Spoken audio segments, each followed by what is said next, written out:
Welcome to 3 in the News. 3 in the News. A podcast for educators by educators. Brought to you by the Los Angeles Institute for Restorative Practices and Research, the authority on restorative practices in K-12 education. Hey everybody, welcome to the Los Angeles Institute for Restorative Practice, LARP's first podcast titled 3 in the News. The structure is simple. During every episode, we will analyze and discuss 3 stories dominating headlines in K-12 news, everything from teacher pay, cell phones, SEL, school policy, school politics, discipline, attendance, and much, much more. The podcast will be focused on bringing in expert and diverse perspectives on the news story and kind of have a conversation, an ongoing conversation about these things dominating K-12 news. We're excited to jump in, and today I'm your host, Dr. Will Pulgarin, and I'm joined by LARP's president and my co-host and the founder of LARP, Carlos Alvarez. And so, Carlos, tell us a little bit about yourself. You know, the audience hasn't met you, so talk a little bit about yourself. Hi, Dr. Pulgarin. Thank you so much. It's super exciting to have our first podcast that goes into a lot of topics that a lot of administrators, educators are super interested about. These are the same topics that when we're driving home at the end of the day, we're ruminating in our minds, like how can we address them? What could we do? All these impacts are these movements within the law impact our decision making. So we have to immediately pivot and develop systems and points of entry. So I'm super excited. My background, I was a school administrator for 15 years in the level of school discipline, school culture. I served as a hybrid type of dean administrator role. Through my journey, I was able to help a lot of scholars build understanding of their self-regulation, of development, of brain development. And that really allowed me to help different schools build capacity around reducing suspensions. And punitive referrals. So we train schools. We opened up an institute called LARP. And we've trained several schools all around the nation. We've trained different entities around the world. So we're here bringing a little bit more awareness to the science of restorative practices. So I'm excited. Yeah, and I kind of want to come up with the concept of this podcast. You know, we've had these kind of conversations in private. We kind of always watch what's happening in the news, and we talk about, about informally what our thoughts are. And our goal was to bring other people into this story and to kind of have a perspective, a wider perspective of what's happening. Because a lot of times we absorb the news individually, but, we always want to turn to that person and talk about it. So that's kind of the goal here. We're going to have special guests. And sometimes it's just you and me. Sometimes we have that special guest, different perspective, but the stories will always be driven by the news. So, Carlos, thank you so much. We're going to jump into our first story. So the first story, the first article making the news is titled Weighing the Impact of New Trump Rules on School Discipline. In 2023, California passed a law that prohibits suspension or expulsion of 6 through 12 graders on the basis of willful defiance, a catch-all term that included behaviors as minor as refusing to spit out gum and or putting away a cell phone during class. We know that suspending students can adversely impact students, and numerous studies have shown that suspended or expelled students are 5 times more likely to drop out of school and fall into something called the school to prison pipeline. But this year, on April 23rd, President Trump signed an executive order reinstating what he called common sense school discipline. It described previous efforts to reduce suspension among students of color, and it puts discipline on what he calls an equity path. So as you hear this, Carlos, you talked a little bit about working as a dean for 15 years. You've been in this process of students being suspended for things like willful defiance that can encompass anything from spitting out gum to putting away their cell phone. What are your thoughts on this? And this is such an important topic because it impacts a lot. Not only if you suspend your way out of this situation, you're gonna, it just creates a very poor school culture, and culture influences so much: teaching, for think about the students that are not engaging in misconduct. So we need to think about really how to address this in a very science-based, more humanistic way. And you can't just suspend your way out of these situations. When we're talking about student discipline, fundamentally, we're talking about dysregulation. Yeah. The brain is developing, and specifically, if you're in that elementary setting, if you're in that middle school age, Yeah. it's all the amygdala, and that's all hyperactive, reactive. So my fear is, and I think for a lot of our listeners and a lot of our partners, is really triggering a student based on the lack of understanding of self-regulation and these practices, because there's not going to be structures to monitor them or to promote them, to engage a student amygdala and response systems, and then we see more defiance and more behavior issues. So my fear is that. My fear, of course, removing these situations. As a dean, you only have certain tools that you engage in, right? And it has to be very focused around helping the student de-escalate. I tell, when I speak around the nation around these topics, I start off also by really highlighting the power of a dean, of a disciplinarian. You could take any situation and you could move it up to a suspension. Yeah. As simple as confiscating a phone. And your tone, your presence, your demeanor, your posture could trigger that student based on their trauma to react. Mm-hmm. And that reaction, specifically with these new laws, are going to be now penalized as situations that are, I feel, not done on purpose. Yeah.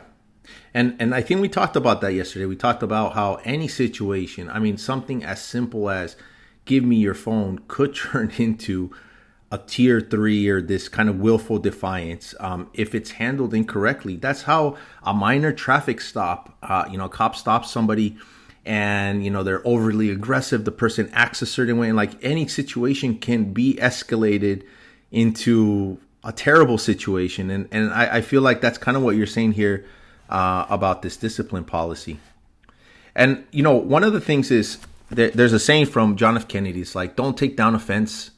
And probably with John F. Kennedy, I'll probably have to look back and check it out. But it says, don't take down offense until you know why it was put up. So, why was this kind of like prohibiting suspensions and expulsions? Why was that originally put up?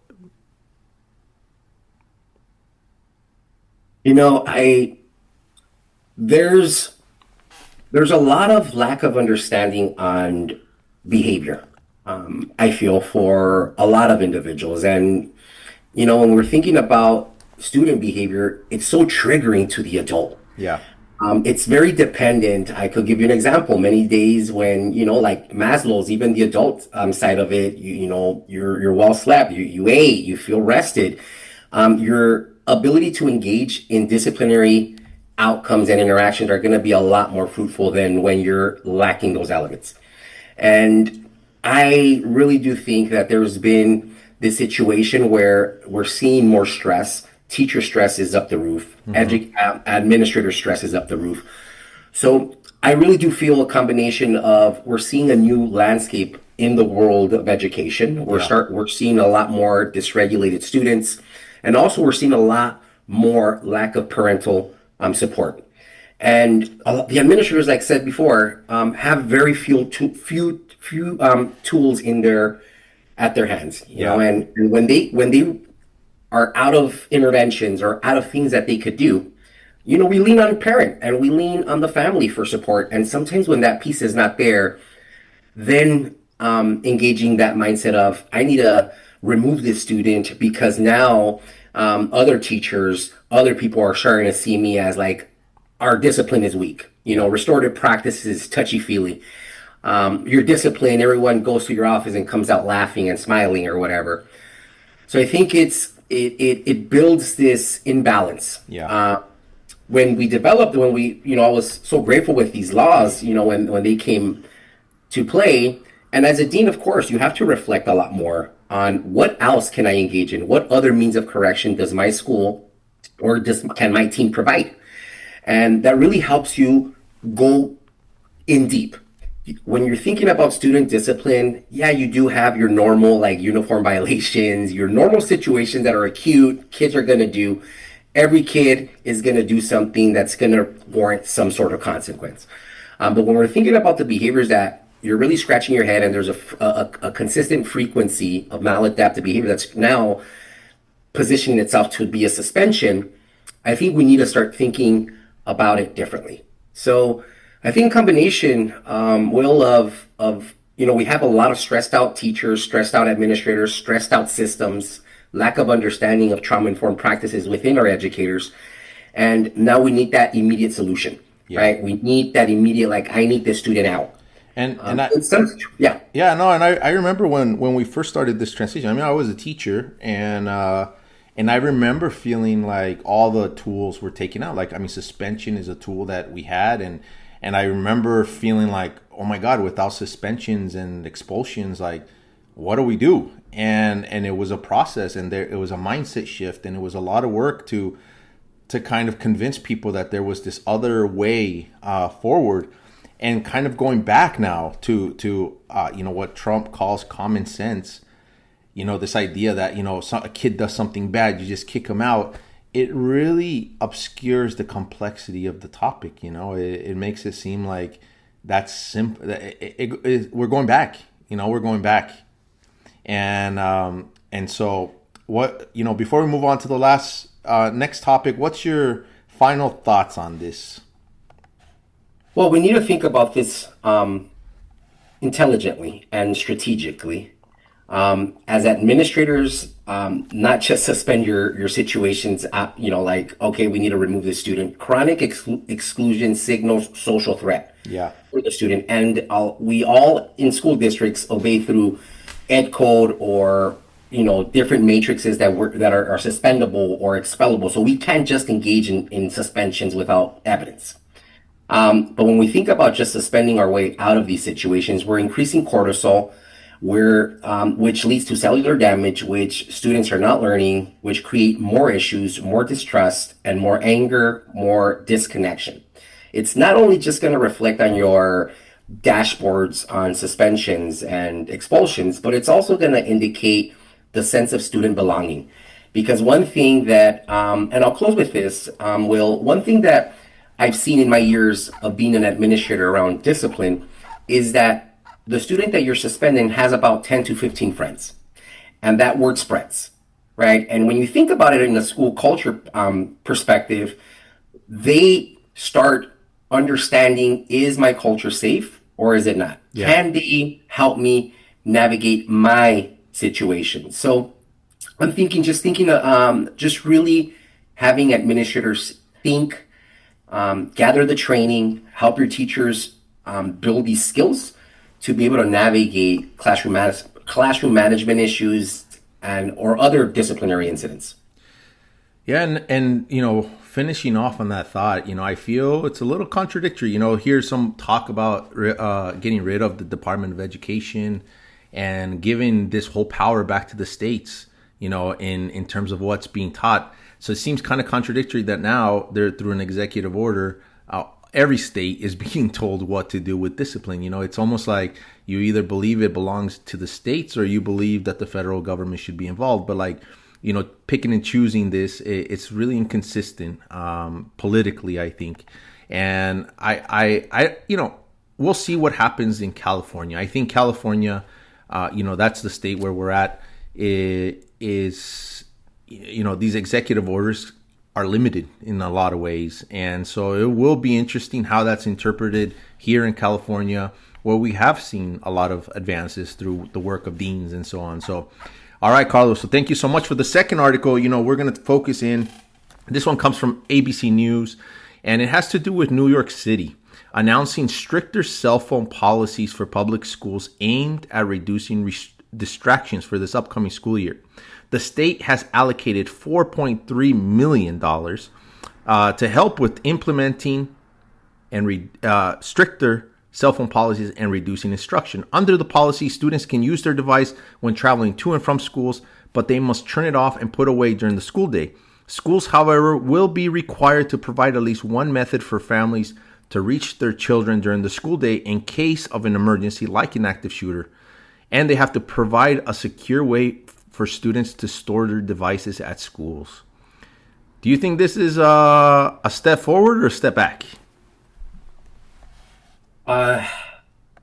Every administrator would possibly agree that most of the transient issues, most of the situations that evolve are due to cell phone use, drama, Instagram, all these things, cyberbullying, all these things happen. And I'm a follower of not having phones on campus, but you have to do it correctly. When you think about the phone and a lot of the research that has surfaced, Yeah. it serves as a dopamine fix for your kiddos, and now we're starting to see these hyperjacked brains that are consistently dopamine dependent. And your Instagram from the how your phone rings is feeding that dopamine. Or when you're not reading you have a test and you have your phone inside your pocket, you have like FOMO, fear of missing out. You're constantly want to be in the situation. I'm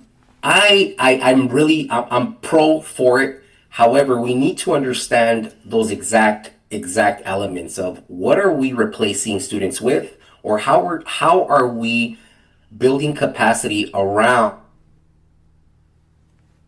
At the high school that I was at, our main focus was removal of phones, and we developed a system that was a restorative system, a tiered system. The first one was we warned the student to put it away. The second one, immediate confiscation. We would parents were the only people that could come and pick it up. The third one, we would have a contract with the parent. Hey, you can't bring in your phone for the school year. And most of these situations would come out. First, when you're implementing a system like that, I wouldn't recommend it just doing it off the bat. It took us about 2 years to even get to that point. Yeah. Of having teachers and having people on the same page. Well, how much work is it from a discipline perspective? How much work are cell phones taking from your job? Like, do you know the question is like, how much time are you spending on this? I want to say it could be a good 40% of your day. If your school doesn't have a lot of violence or situations of physical aggressions, Yeah. even with physical aggression and physical confrontations, you could trace it back to phones. You could trace it back to like, hey, let's meet up here, let's do this. A lot of effort is focused around electronics, right? And now you think about the other means of electronics, like their watches and stuff like that.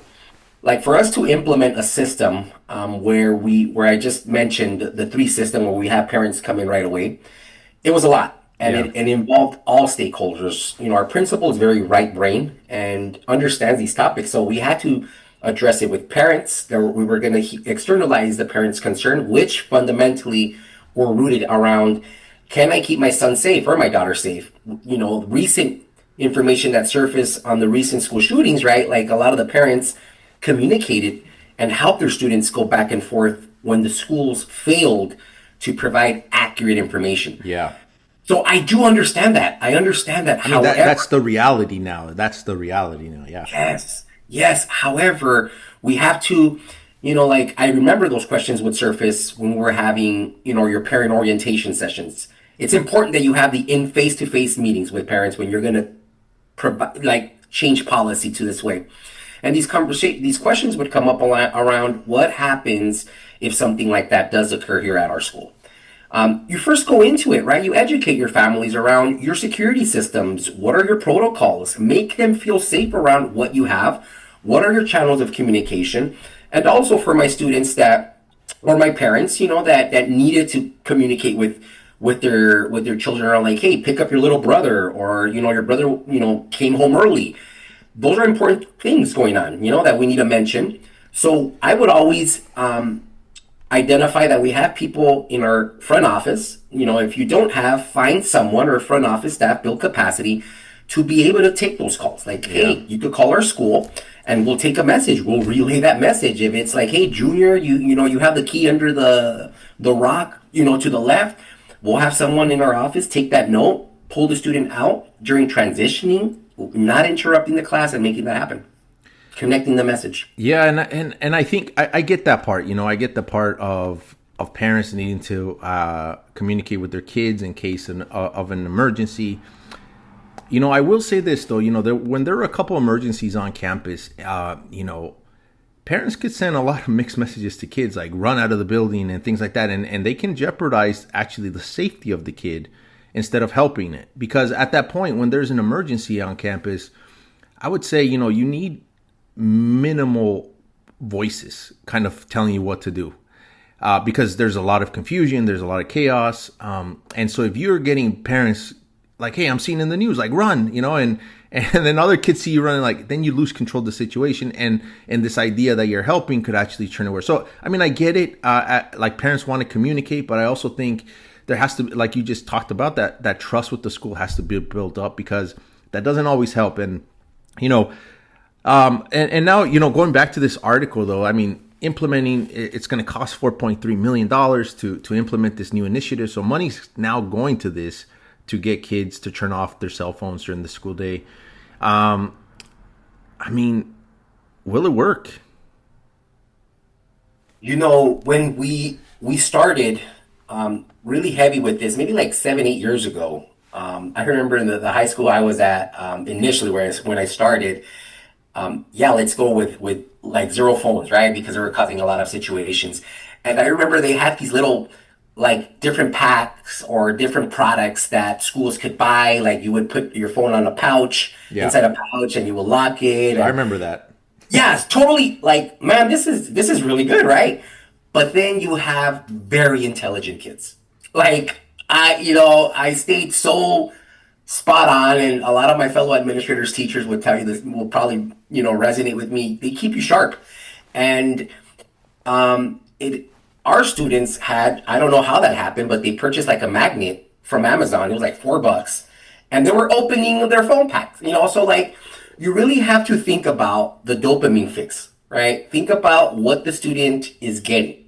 Then also you have like the ghost phones, right? Like, all right, I'm gonna confiscate your phone, give me your phone, and they give you a phone that doesn't work. So kids are carrying 2 phones. Kids are so smart. Yeah. However, I've gotten a couple of those phones that don't work. Yeah. Oh, right. You're like, wait, why does this phone say Nokia? Or why is he not in a hurry to get it back? Yeah. Why was that so easy? And you have to think about like, oh my God, these kids are consistently just thinking about that, right? As an educator, you're thinking about so much other stuff. Kids are thinking about teen life. I think funding should go around how to create engaging practices within your class, how to start having conversations that really accelerate that social emotional component that's triggered during social interactions, right? Yeah. Like, how do we move them away from this virtual brain to this social brain? And that's through really building skills within your educators to cultivate these experiences, and actually have students have their opinions, have them built in their system to really have fidelity, right? Because if it's something that's very top down, this is the new rule, this is why we're doing it. Everyone knows it's not good. Even kiddos are like, I spend a lot of time there, but they have to know the why, right? And I think that's really important. I think like just a bunch of rules without clear instructions, kids are weary of it. So there's a documentary that we showed to our students at our school, and it's called Screenagers. And Screenagers, basically the premise is it's this mom. She's like a pediatrician, and she's got a teenage daughter, and she kind of goes through this education process of like showing her daughter the downside of the dopamine and the cell phone addiction.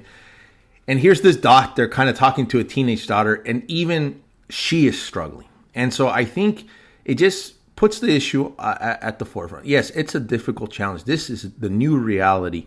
And while, this policy here in New York might not work, I think the absence of doing something is even worse. And so we have to address it and keep moving forward for this new school year. So our final story, we got a couple of minutes left here, and I'm just going to summarize it. Basically, some students were able to conduct, this comes from Chicago, some students were able to conduct a presentation for local state officials where they talked to the state officials about moving the start time of the school day to 8:45. And these students created, posters, they created presentations, and they backed it up with science. And the teens started to talk about the importance of, moving the start time to 8:30, and they backed it up. They showed that this is backed by the American Academy of Pediatrics that calls for the start time across the country at 8:30. And the parents actually pushed back on this. There's some pushback from the parents because it doesn't align to their schedule. Their concern is they go to work and, they're going to work at 7:30, and who's going to get their kid to school at 8:30? So, it's kind of an interesting little, informal story. It wasn't, out there, but we've heard this. So what are your thoughts about this later start time? I know the adults love it. It's always an exciting topic. But when you think about it, like, okay, let me really think about this. Is it really helping? Is it really, like, if we push time to start a little bit later, does that mean that students are going to push their sleeping are they going to improve their sleeping habits? Exactly, yeah. Are they going to go now to sleep at 12, because they're getting up at 8? Absolutely. Like, hey, I'm getting exactly. We have to think about what are the skills that parents need to be able to create, well-rounded sleep patterns, or even like the sleep etiquette, like how to really teach them that. Because I can guarantee you that that's going to happen. Now, I wake up at 8, Mom. I go into school at 9:30. You're going to push your wake-up time a little bit later. And also thinking about the parents. A lot of our parents would, have to start their work early. So now you have that extra burden of, like, am I going to have my elementary age child take the bus alone? And y'all, it's scary out there. So you don't, I definitely get where parents are at. Like, we do see a lot of this, like, siblings walking each other. And, a big component of, some kids coming in late is because of that. So we have to think about, like, where are we just shifting this? Is this just a cool little situation that students put together, and, there's really no real understanding of what the day-to-day school dynamics really entails, right? But it has to be, teen brain is developed very differently. Yeah. So, they pointed out, that 77% of students, a study found, aren't getting enough sleep. 77%. So that's, 1 out of 4 students in your class is sleeping correctly and or adequately enough. And I think about I went through a unique situation in middle school where I was in a school that was overcrowded, and they split the schedule. And so that we had a session that started 6:30 a.m. until 12, and then one that started from 1 to 6. And so they allowed or like 6:30 or something like that. And they allowed students and parents to pick. And I remember I picked the morning session because the idea of getting out of school at 12 was just like, oh my God, this is awesome. I'm out at 12. But I remember, I don't remember if it had an impact on my sleep pattern. I do remember going to school when it was dark. Before the sun was out. I remember eating lunch at like 9 a.m. Like, my whole schedule was just thrown off, but we adapted. And you kind of do what's best. If this is what's best for students, like this kind of, the model we have now, it's kind of based on the Industrial Revolution where, we have whistles and bells and things like that. But if the science is saying this is better, I would say, let's do it. I would be all about it. Absolutely, 100%. I'm down for it. And when you think about, like, what are students doing at night that's preventing them from going to sleep early? They're going back to, right, when we think about the phone, right, thinking about these situations around scrolling, that light is different. So I'm for it, but I'm for it with, parent awareness, bringing in the families, really going in deep and how to maximize this new law for your students. So I would take it, I'm definitely for it, but also strongly recommend bringing in parents, having conversations around buy it patterns.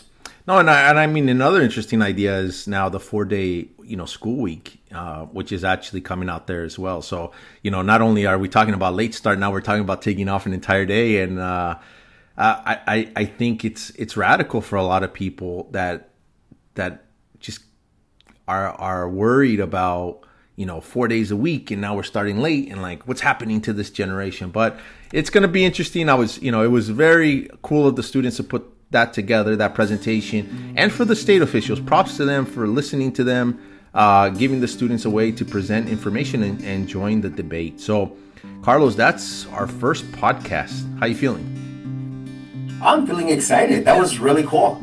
Covered a lot of cool, really interesting topics that our partners, educators, administrators consistently engage in. Yeah, and our goal is, we're going to invite people on this podcast. It's not just going to be you and me all the time. It will be some of the time. We between us, we have 40 plus years in education, and so we'll bring in different perspectives. And this is just a way to get our content out from LARP.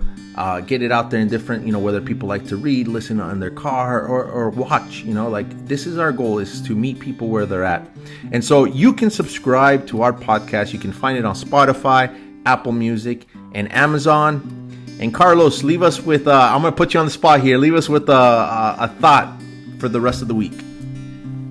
I think we're coming into the beginning of the year, so I think more than a thought, more than like call to action, make sure that you check in with yourself. You're possibly burnt out right now, and that's definitely okay. Just consistently check in with yourself, build a relationship with yourself, and have an amazing school year, y'all. All right, everybody. Thanks for watching. Bye, everybody.